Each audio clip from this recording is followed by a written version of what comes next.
Good morning, folks, and welcome back to the Wagon Wheel of Wisdom. I am Kevin, your host. Behind me, as usual, is the beautiful wagon wheel, and hopefully a little bit of wisdom up here.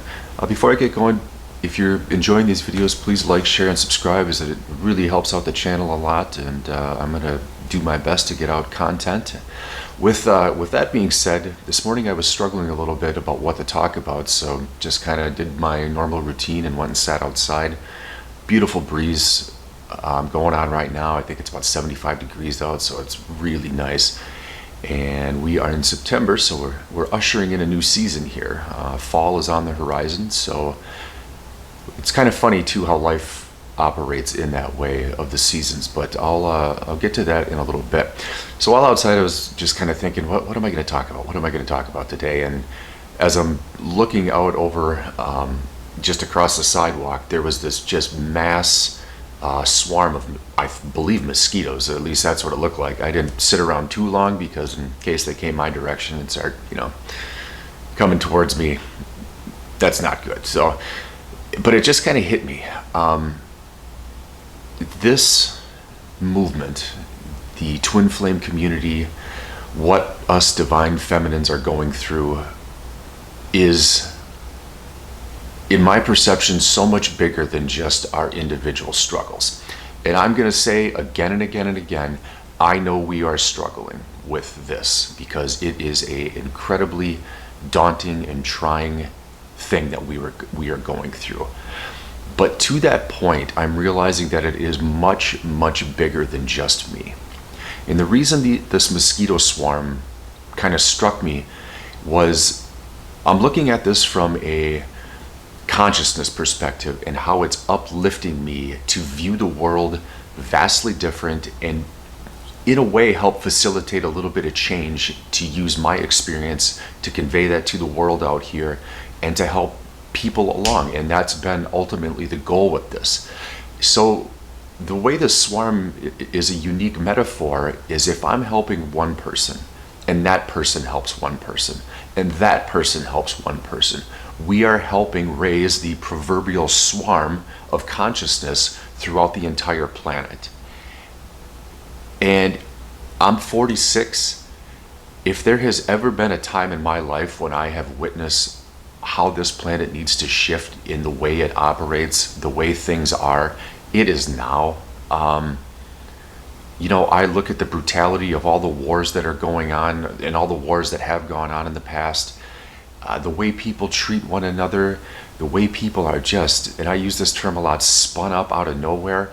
I got a message from my ex-wife, and she got Karen'd last night while on a walk with her dad, and they have a big Akita, and her dad reached over the fence to pet another dog that was in the neighborhood, and the woman came out and she said, just in a swearing rampage, dropping F-bombs, losing her mind because her dad reached over the fence to pet the dog. And it just, I laughed about it a little bit, but then I started thinking about it. It's like, wow, people are really just, they're in a bad way, and I believe it is the inner part of their being struggling so bad to survive in this world.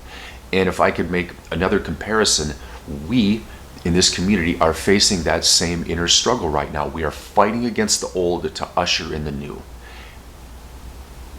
If this journey thus far in this 4 months that I've been into it, and granted, people go through this at different speeds. I don't know if I'm going slow, fast, but I don't care. I'm going at the speed that I feel is working best for me. It's not too much at the same time, but it's not too little. While it doesn't feel balanced, it feels balanced as I move through this. So the more that I push through this on my own, I just really see and view the world just vastly different. And I begin to see how it needs to shift in a direction that is so much more positive, that is so much more fulfilling, that provides such a better sense of self. And if I could ever make a comparison, and I believe I've brought this up before, my ex-twin flame is caught up in that whole corporate world. Man, oh man, if there is a world that ever needs to kind of be knocked back a little bit, it's that. It's just not It's not a world that is a sustainable future to me.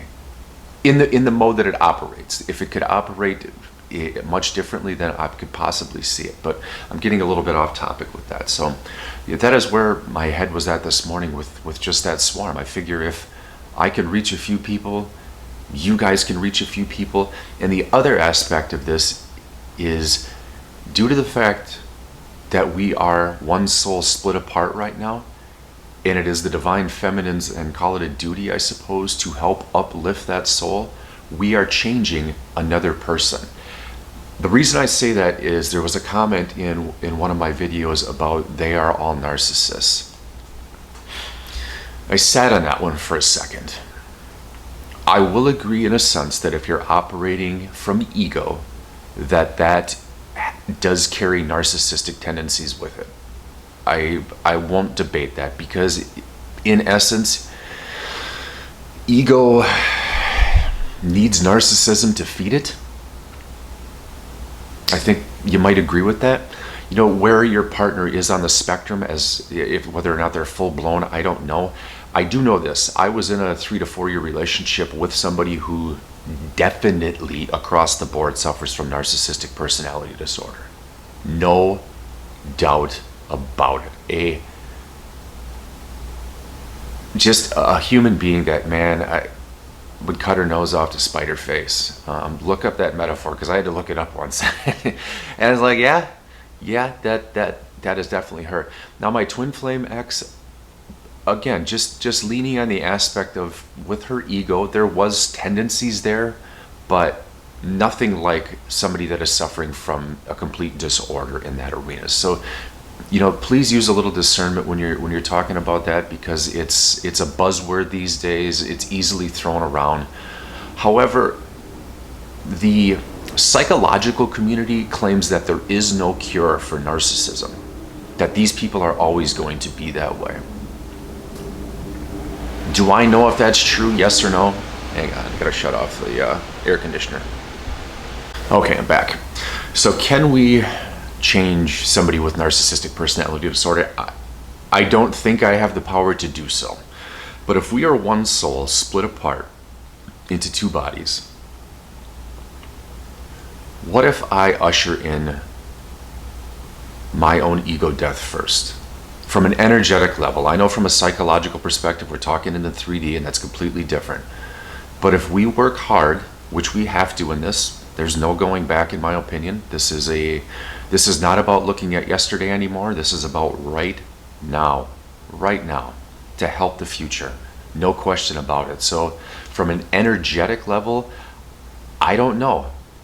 Maybe we do have the power to help not only destroy our own egos, but to smash the egos of our divine counterpart. Because again, just like that swarm of bugs, if we help one person, that group can grow so massively in a short amount of time and become a force to reckon with. And if our energy is uplifted, it's only going to affect those around us, you know, again, one person at a time. And that's honestly how a spiritual war is won. There really is no other way to go about it. Our weapon, seriously, is loving us, loving ourselves. And we can amass a huge movement if we keep doing that and keep going in this direction. And from a planetary conscious standpoint, you guys, I don't see any other options at this point.